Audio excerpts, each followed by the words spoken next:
Tsaka ano yung street ito? Street, Barangay Pundakit. Yan.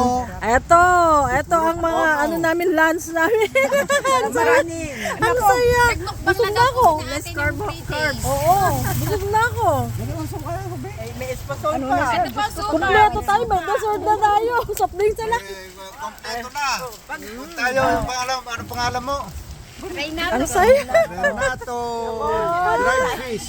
Ang saya. Sabi siguro, Oo, bira ka lang makakita ng ganitong ano. May kanin po kami kasi bao namin, ma'am eh. Ganda, tuwa-tuwa si Ate. Di sana.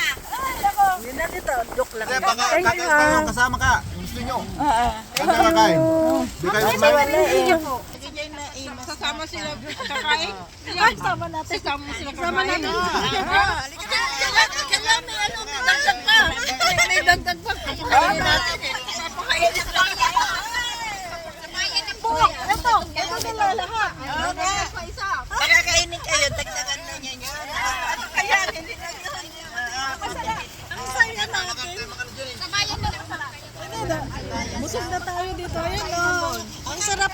Ang sarap. Bayan daw kumain daw. Kasi kung kaya niyo po dito, dahil kapag May mga seafood doon na fresh. Sa bayan na lang. meron sa bayan. Dagat ang gusto namin sana. Bakit? Tabi kayo ng ano, dagat?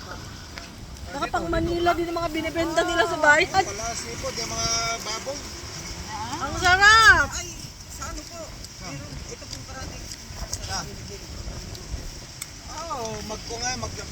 Mag-left ka dun sa bayan. Dun sa may junction. Ang sarap! Tapos maganda rin ang picturean din. Dagat? Dito muna tayo mag-picture. Bago tayo pupunta ron, kakain. Ayan, ayan. Lagay. Tayo amin.